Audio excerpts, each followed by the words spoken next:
Chers amis, bonjour. Le concours photo 2023 sera cette année enrichi d'une nouvelle catégorie d'œuvres dont l'intention est de nous pousser vers plus de prise en compte du format d'affichage. En effet, beaucoup de nos photos restent stockées dans nos cartes mémoire ou dans nos smartphones, alors qu'elles mériteraient bien mieux en se retrouvant organisées dans un cadre.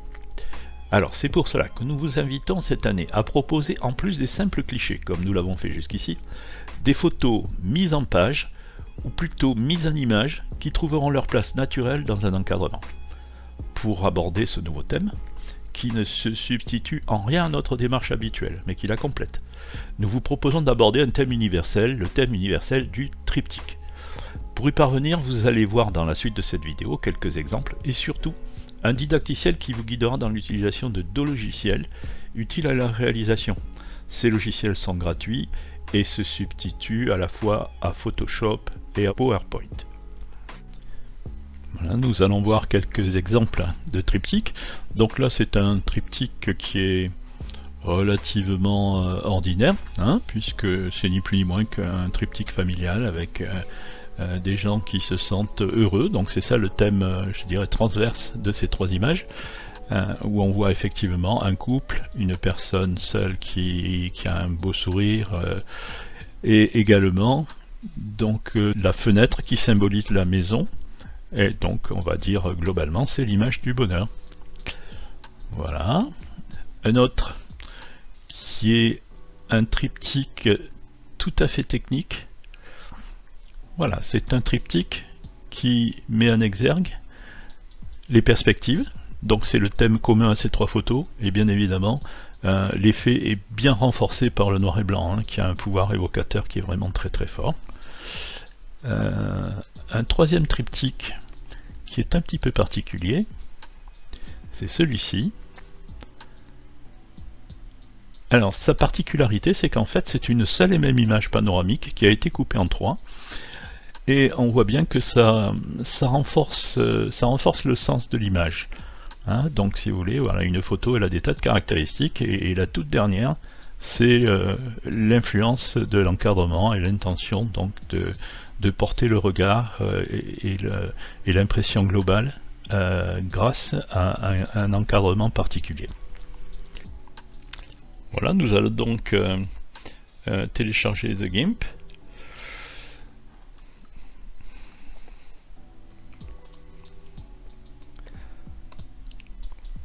Directement on va sur téléchargement, et là je vous préconise de choisir le téléchargement direct. Voilà, en cliquant vous voyez que à gauche il y a le téléchargement qui se fait, et nous allons le retrouver très vite dans les dossiers. Voilà, donc moi j'ai des dossiers de téléchargement et je retrouve The GIMP ici. Pour moi, je l'ai déjà téléchargé, donc c'est un peu différent pour vous. Vous allez avoir ce fichier et vous prenez The GIMP, l'installeur. Voilà, l'installation en français par défaut. Bon, si jamais ce n'allait pas, à ce moment-là, à vous de faire l'adaptation. Et là, gestionnaire du téléchargement, on accepte tout, accepter les conditions. Et c'est parti, le téléchargement se fait. Alors la dernière étape, nous allons ouvrir le logiciel rapidement. Donc là il faut venir dans votre navigateur il s'appelle The GIMP, mais il va sortir en G, GIMP tout court. Voilà, je le trouve ici, le GIMP version 2.10.34. Je clique là-dessus pour qu'il s'ouvre. Voilà. Donc pour The GIMP on va s'arrêter là, on le reverra tout à l'heure dans le détail et dans sa fonctionnalité. Le deuxième logiciel à utiliser, on va télécharger la suite LibreOffice.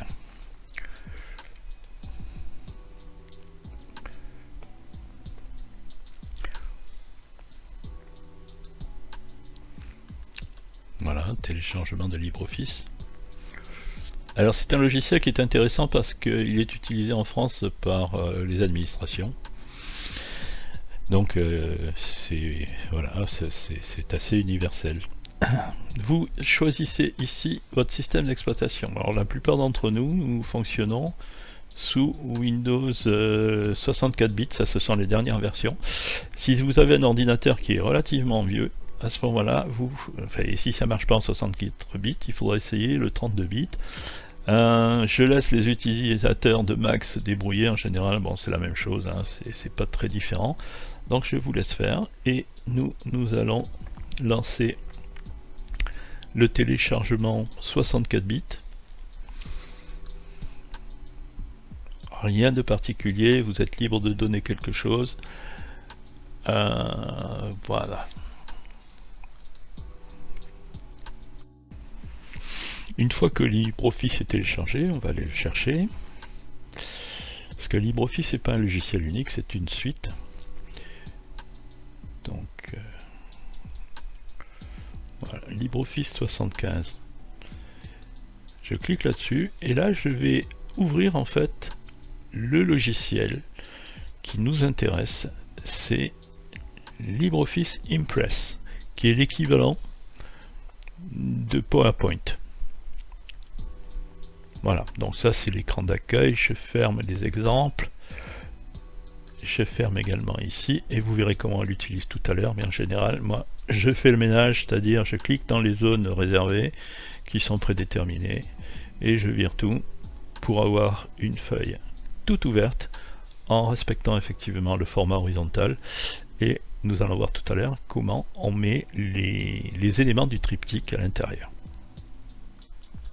Voilà, on va parler maintenant du projet proprement dit. J'ai quelques photos de flamants roses qui sont sympas, et c'est là que j'ai eu une idée pour composer un triptyque. Alors la première chose, pour des questions de méthode, je vous préconise de créer un répertoire spécifique. Ici je fais nouveau dossier, et ce répertoire, c'est pas original, je vais l'appeler concours. Voilà, ce sera le répertoire où je vais mettre tous les éléments qui vont me servir à faire le travail. Maintenant je vais aller chercher mes photos, voilà donc les 3 photos qui sont concernées. Je vais faire un copier-coller pour les mettre dans le bon répertoire. Voilà. Coller. Pour les voir plus clairement, parce que là c'est pas très marrant d'avoir juste la liste des photos, je clique à droite, et là je vais faire affichage, très grandes icônes. Voilà, donc je les retrouve. Donc là vous comprenez bien, la photo principale ce sera celle-là, où il y a 2 flamands. Ces 2 photos sont quasiment identiques, pas tout à fait, mais il y a un flamand que je mettrai à droite de mon image et un autre à gauche. Vous verrez tout à l'heure que je vais faire un petit artifice, c'est-à-dire qu'il y a une photo, je vais faire, au-delà du recadrage, je vais faire un flip-flop. Un flip-flop, ça va me permettre d'avoir un flamand orienté d'un côté, un flamand orienté de l'autre. Nous allons traiter notre première image. Donc il faut ouvrir le premier logiciel qui est The GIMP, que je vais trouver à GIMP. Où est-il passé? Le voilà. Donc, une fois que le GIMP est ouvert, on va aller chercher notre image, on fait fichier ouvrir. Fichier ouvrir. Je vais la trouver dans le bureau, et j'ai appelé le répertoire concours. Voilà, c'est comme ça qu'on s'y retrouve. Donc là, j'ai un premier flamand que je vais ouvrir.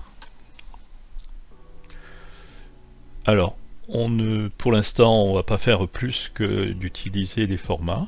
On conserve donc la colorimétrie, il n'y a rien de spécial à faire. On va commencer à recadrer l'image. Donc pour recadrer l'image, je vous suggère de prendre à peu près la moitié de l'image centrale que vous allez faire. Dans mon cas, c'est l'image à 2 flamands. Alors pour recadrer, je viens ici, dans ce symbole-là, outil de découpage. Je vais prendre, je le prends à 500, et je vais l'amener à 1250, ou peut-être un peu plus. Alors je fais attention parce qu'il faudra que la deuxième image soit identique. Voilà, donc il faut être assez précis. Je lâche le bouton de ma souris et là, il y a l'image finale qui m'apparaît. Dans les petits carrés au coin, je peux reprendre et je peux refaire éventuellement une correction après coup. Hein, donc là voilà, je suis bon, hein, c'est approximatif quand même. Voilà, l'image pour moi va bien. Si je confirme avec entrée, mon image est découpée.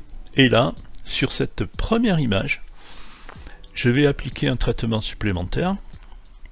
C'est le fameux flip-flop. Donc je clique sur image, je descends dans transformer, et là je vais faire un miroir horizontal. Voilà, mon flamand est de l'autre côté. Alors maintenant on va voir comment le sauvegarder. Alors quand je dis sauvegarder, c'est pas le bon mot, hein. C'est-à-dire sauvegarder, ça veut dire que je suis dans le format du logiciel de retouche, et ce que je veux c'est avoir une image JPEG que je vais pouvoir utiliser. Donc je fais fichier, et au lieu de faire enregistrer ou enregistrer sous, là on est bien d'accord, je vais faire exporter sous. Exporter sous, ça veut dire que j'ai le choix de beaucoup de choses, notamment du nom. Là je vais l'appeler, alors c'est un format qui restera JPEG, donc je vais l'appeler flamand, mais ce flamand pour moi c'est le flamand que je mettrai, alors je suis en train de réfléchir, droite gauche, je vais plutôt les faire vers l'extérieur, donc pour moi ce sera le flamand qui sera à gauche de l'image principale. Et je fais exporter. Qualité 90%, bon c'est bien, c'est pas la peine d'en rajouter beaucoup. Là j'ai le choix du format, mais comme je suis déjà en JPEG, tout va bien. J'exporte.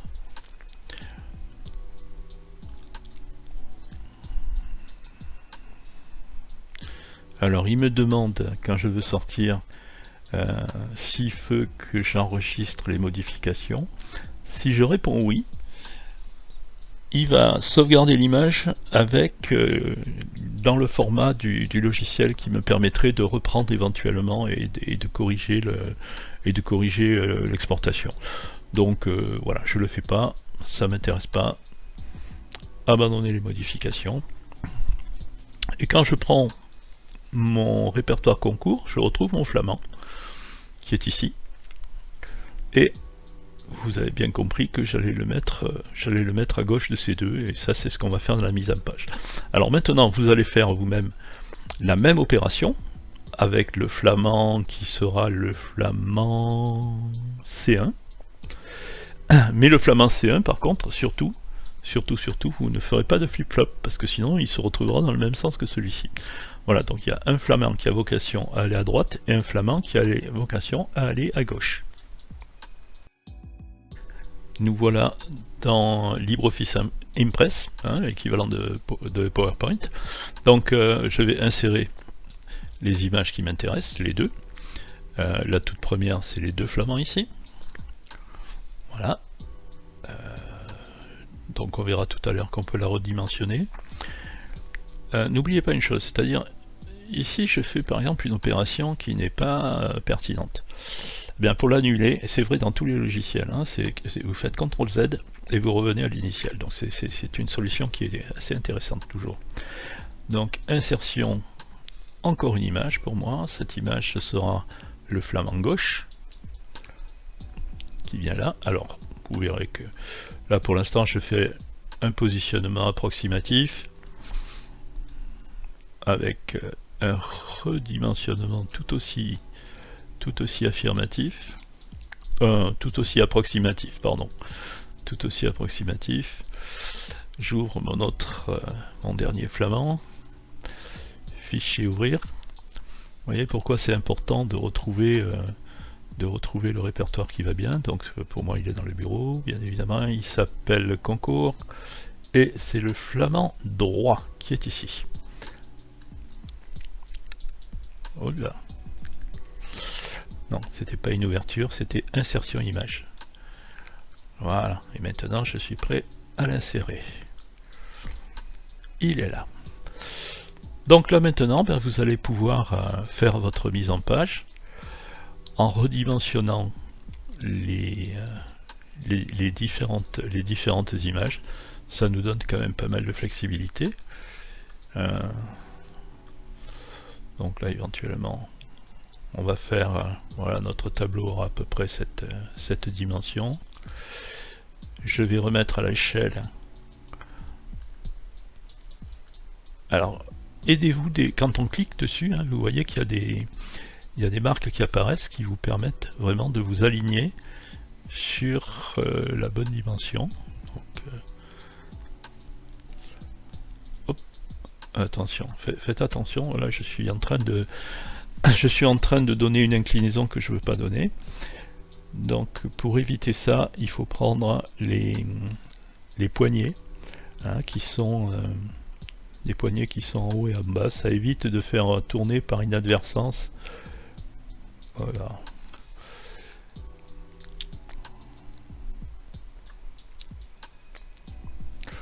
Voilà. Là, je vais réduire aussi la taille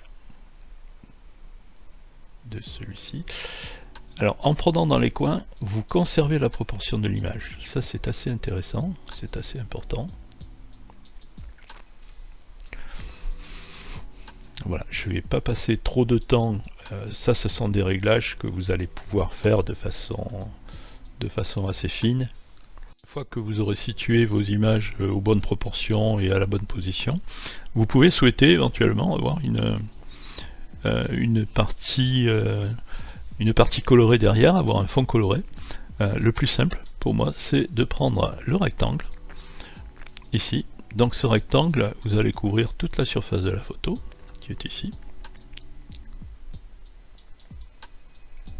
Voilà. Et là, bien évidemment, vos flamants ont disparu. Alors, il y a une petite icône qui est toujours la même, qui s'appelle Disposer. Et celle-là, vous allez la retrouver un peu de partout, y compris sous Word, etc. Donc, quand vous cliquez dessus, les flamants réapparaissent, puisqu'ils vous montrent, hein, les deux carrés blancs sur le jaune, ça vous montre que vous souhaitez qu'ils soient devant. Si vous voulez qu'ils soient derrière, ou une partie derrière, à ce moment-là, vous allez utiliser l'inverse. Voilà, donc en jouant sur ces icônes, ce sera avant ou arrière. Voilà, dernier point, on peut modifier la couleur du fond ici en utilisant, moi je vous préconise de regarder surtout de prendre le système le plus souple qui vous permet d'ajuster la couleur que vous souhaitez. Alors d'abord en chromatisme, par l'échelle qui est ici, c'est-à-dire vous allez passer du rouge au orange en repassant par le bleu, par le vert.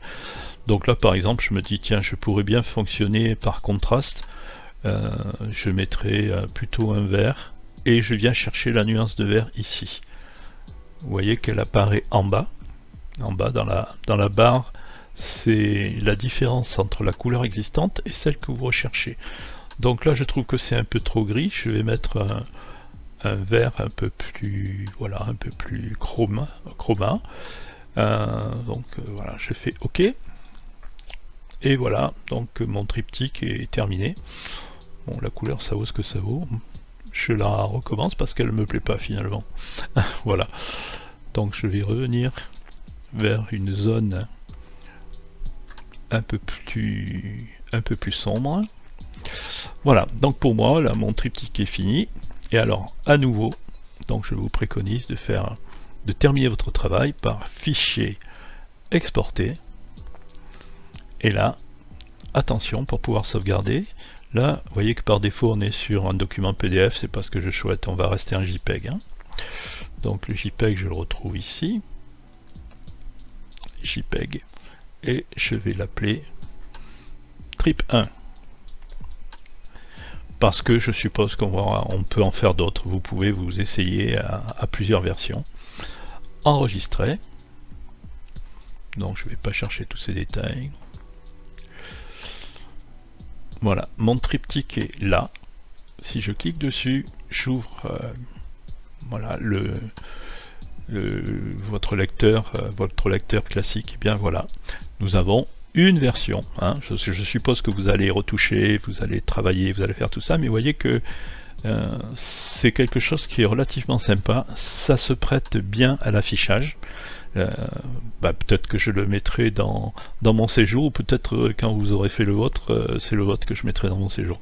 Voilà, je vous souhaite de bien vous amuser avec ça, de bidouiller chaque logiciel, et vous verrez que les possibilités et les variétés sont infinies. Je vous dis à bientôt.